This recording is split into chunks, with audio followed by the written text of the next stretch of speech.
gente, meu nome é Yasmin e o dela é Tu sabe? Lenita. Tá.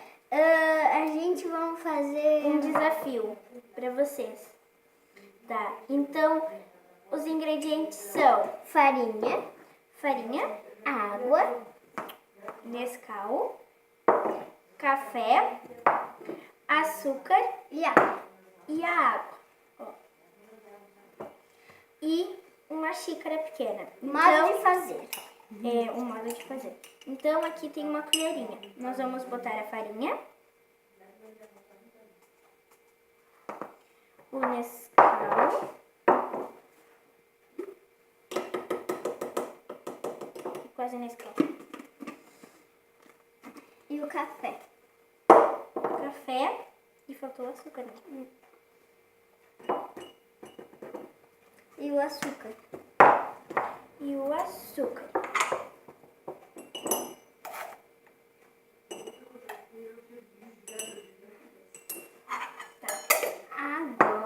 Agora a gente vai misturar bem misturado. Mexer. Misturado. E botar um pouquinho mais de farinha. Olha, ficou brancaço. Fica com gosto. Tá, agora, depois de ter mexido, a gente vai botar água. Vou tomar primeiro. Agora a gente mexe. Agora a gente vai mexer. Ui, tá com cheiro forte.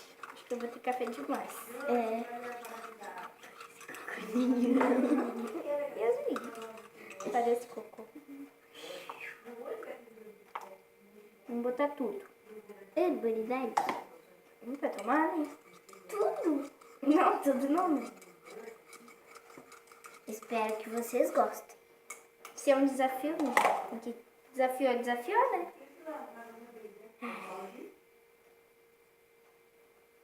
Tá bom. Tá.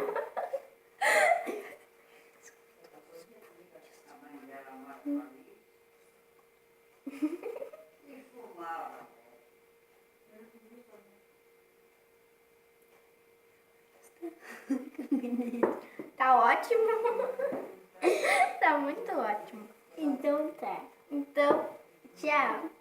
eu vou dar mais um pouquinho de farinha pra fechar. Mais um pouco de açúcar. E quando ficar assim, nós vamos ter que Comer. Não. Para de calma. Ó, aí quando ficar assim, a gente vai Comer. Agora é tu. Caiu. Tá bom, né? Uhum.